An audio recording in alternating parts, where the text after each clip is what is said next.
بیا داسې یو بل سړی راغی، هغه وایي زه به تاسو له چې کوم دی نه کروړ نوکریانې در کوم، 50 لکه کورونه به در کوم، 300 ډیمونه به جوړوم. موږ ټول چې کوم دی په هغه ورپسې شو. او د هغې حالت تاسو وکته په دې 10 کالو کې، یعنې چې کله دلته کې رحمت علي خان هم د هغې څه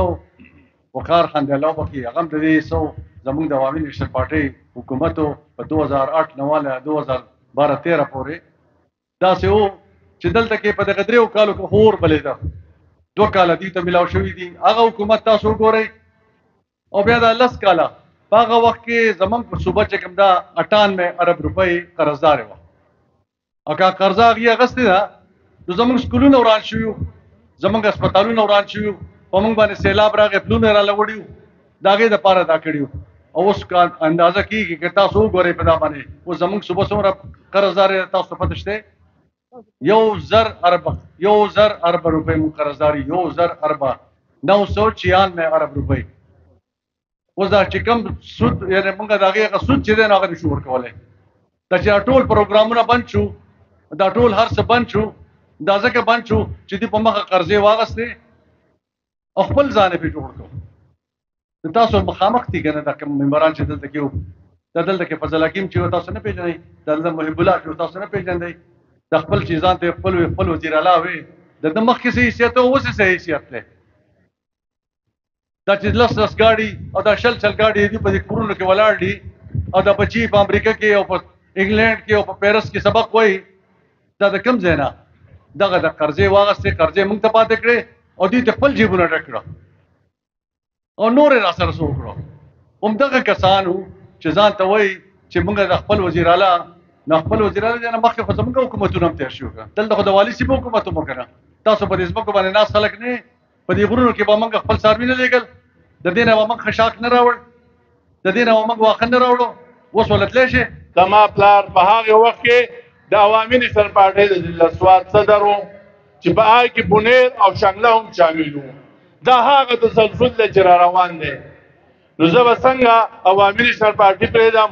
زه به څنګه د خپل خلک پرېږدم، یا زه به څنګه د خپل کلی پرېږدم. دی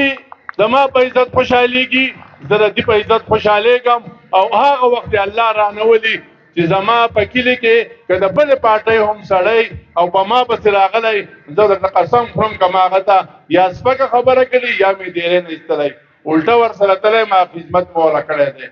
نو دا خبره نشته. نن چې تاسو زینم دا مشران په کومه جذبه دلته راغلي یئ، نو مهرباني به کوو چې په 8 تاریخ باندې به هم په خپله وډلځو، هم به خپل بچي بیایو. یو خو ریکویسټ درته کوم،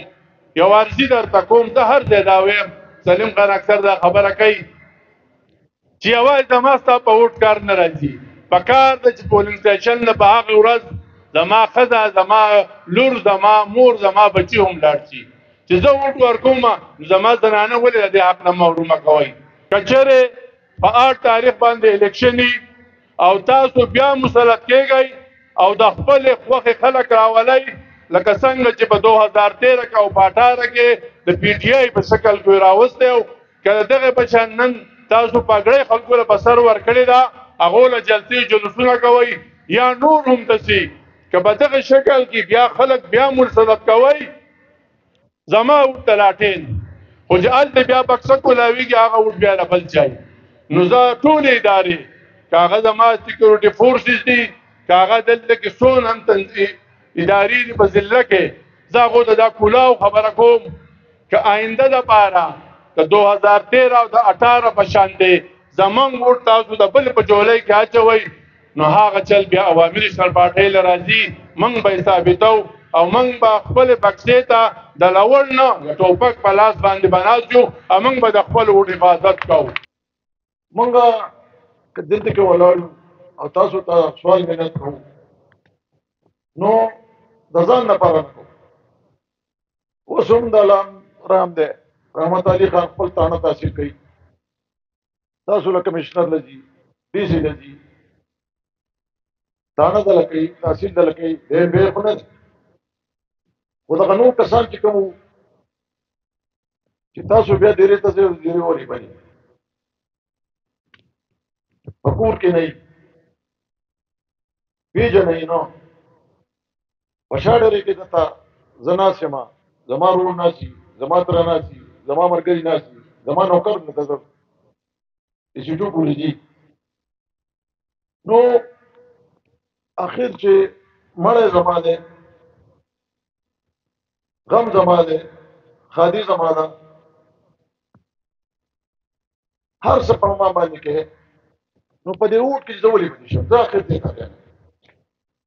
هغه باچا خان بابا خبره وی چې پښتانو په دې خبره اتفاق کړی چې موږ اتفاق نه کوو نو دا څنګه په دې قانون خو نه دی چې موږ به اتفاق نه کوو باچا خان بابا سره یو نه شوی اوس سوچ وکړئ ډېر پکې تله مافته شو ډېر پکې پوه شو که څوک دلته کې ناست وي هغو ته زه دا وایم چې هلک پر مګرو ته ووایي چې زمونږ سامان ټول راغی خپل ټول ملګري چې دي تنظیم والا یا د چا خپل ذاتي پکاري نو شوکت ناظم چې په خپل نمبر ووایي د هغه سره رابطه کوئ کله چا 15 پکاري نو 50 ډالر ورکوي کله چا 50 پکاري نو 1500 جوړي زمونږ خوشی دی چې څومره پبلیسټي کېږي همدا ښه د دې خپل کلي خدمت کړی دی دغه چې زمونږ مشرانو که زه دا ووایم د خان بابا په وخت کې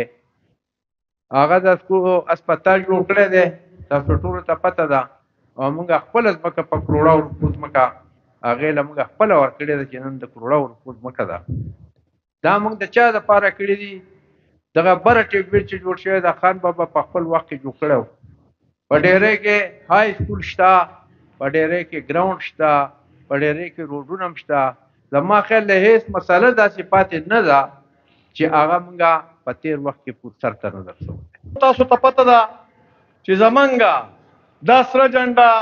د باچا خان د عدم تشدد پیروکار یو موږ او د ولی خان سپایان یو او نن زمونږ د صوبایي مشر ایمل ولی خان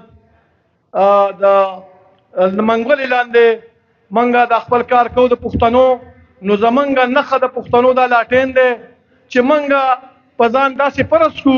چې یو کور ته یو ملګري ته هر یو ځوان ته ځان ورسوو چې دا وخت ورته پښتو راغلی دی هغه زاړه حالات وګورئ او بیا دا تېر شوي 10 کلونه وګورئ چې تاسو ته پته چې 10 کاله په خدای یقین وکړئ چې دا حکومت شروع شوی او زموږ تر اوسه پورې کیسونه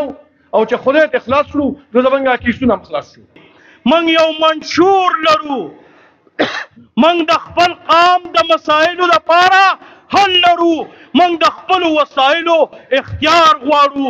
زه ولې په میدان ولاړ یم زما منشور واضح دی زه د خپل بچي دپاره تعلیم غواړم زه د خپل بچي دپاره روزګار غواړم زه د خپلې پیغلې د لوپټې او د خپلې مور د سازر حفاظت غواړم زه د خپل جومات او د خپلې مدرسې حفاظت غواړم زه په خپلو وسایلو خپل اختیار غواړم تر څو پورې به زما ځوانان په بهرو ملکونو کې مزدوري کوي تر څو پورې به زما مشران چې دی نو په نورو بنګلو کې چوکیداریانې کوي زه دې قام ته ویم زه دې ولس ته ویم چې راپاسئ د خلاصي لار مو نشته د خلاصي لار مو نشته د خلاصي لار صرف یوه ده هغه عوامي نیشنل پارټي ده که دې قام ته د ترقۍ ضرورت دی د دې قام د مسلو حل هغه د عوامي نیشنل پارټۍ سره دی